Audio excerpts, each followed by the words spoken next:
గత నెల రోజుల నుంచి అయోధ్య అనే హ్యాష్ ట్యాగ్ ఉన్నా, అయోధ్య అన్న పదం ఉన్నా, ఆ వార్తలు లేదా ఆ పోస్టులకు వేల నుంచి లక్షలలో వ్యూస్ రావటం, ట్రెండింగ్లో ఉండటం జరుగుతోంది. ఇలా వ్యూస్ కోసం, ట్రెండ్ అవ్వటం కోసం ఆ వార్తలు లేదా పోస్టులలో అయోధ్య గురించి ఏ విధమైన సమాచారం లేకపోయినా హ్యాష్ ట్యాగ్స్ మాత్రం పెట్టేశారు. మరికొందరైతే ఒక అడుగు ముందుకు వేసి అసత్య ప్రచారాలు కూడా మొదలుపెట్టేశారు. ముఖ్యంగా డార్లింగ్ ప్రభాస్ని అయోధ్యకు లింక్ చేస్తూ నోటికి వచ్చింది రాసేయటం పరిపాటిగా మారిపోయింది. ఒకానొక సమయంలో ప్రభాస్ గురించి వస్తున్న ఆ వార్తలు నిజమేనేమో అని యావత్ దేశం నమ్మేలా చేసేశాయి కూడా. తర్వాత ప్రభాస్ టీం స్పందించి ఆ వార్తలపై క్లారిటీ ఇచ్చే వరకు అదే నిజమని నమ్మేశారు కూడా. ఇంతకీ అయోధ్యకి ప్రభాస్కు లింక్ పెట్టి స్ప్రెడ్ చేసిన ఆ వార్త ఏంటంటే, రామ్లల్లా ప్రాణప్రతిష్ఠ రోజు ప్రభాస్ అన్నదాన ఖర్చు పెట్టుకుంటున్నాడు అనేది వార్త. అయోధ్య రామ మందిర ప్రారంభోత్సవం సందర్భంగా ఏర్పాటు చేసే అన్నదాన కార్యక్రమానికి ప్రభాస్ 50 కోట్ల రూపాయలు విరాళంగా ఇచ్చారంటూ ప్రచారం జరుగుతున్న విషయం తెలిసిందే. సోషల్ మీడియాలోనూ ఈ వార్త విస్తృతంగా చక్కర్లు కొట్టింది. అంతేకాక ఈ విషయాన్ని కోనసీమ జిల్లా కొత్తపేట ఎమ్మెల్యే చిర్ల జగ్గిరెడ్డి ఇటీవల చెప్పడం గమనార్హం. రామమందిర ప్రారంభోత్సవ కార్యక్రమంలో భోజనం ఖర్చులు ప్రభాస్ పెట్టుకుంటున్నారని తెలిపారు.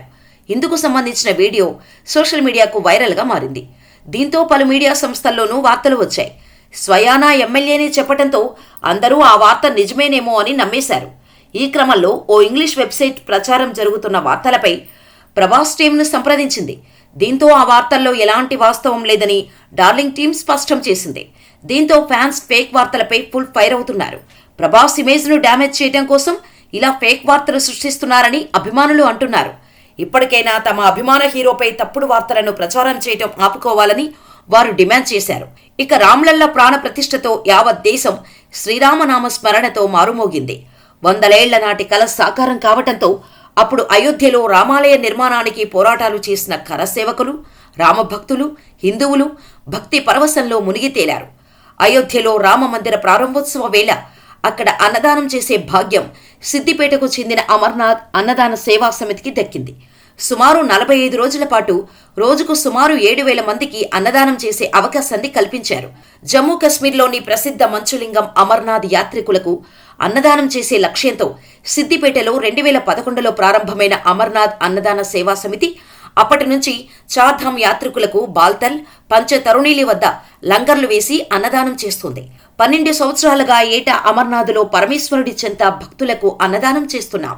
భగవాన్ శ్రీరామచంద్రుడి కృప కటాక్షాలతో అయోధ్యలో 45 రోజుల పాటు అన్నదాన వితరణ చేసే భాగ్యం కలిగింది.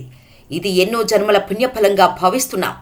భగవంతుడు ఇచ్చిన శక్తి మేరకు మా కార్యక్రమాలు ఏటా కొనసాగిస్తామని అమర్నాథ్ అన్నదాన సేవా సమితి అధ్యక్ష కార్యదర్శులు ఉప్పల భూపతి, నైతి కైలాసం తెలిపారు.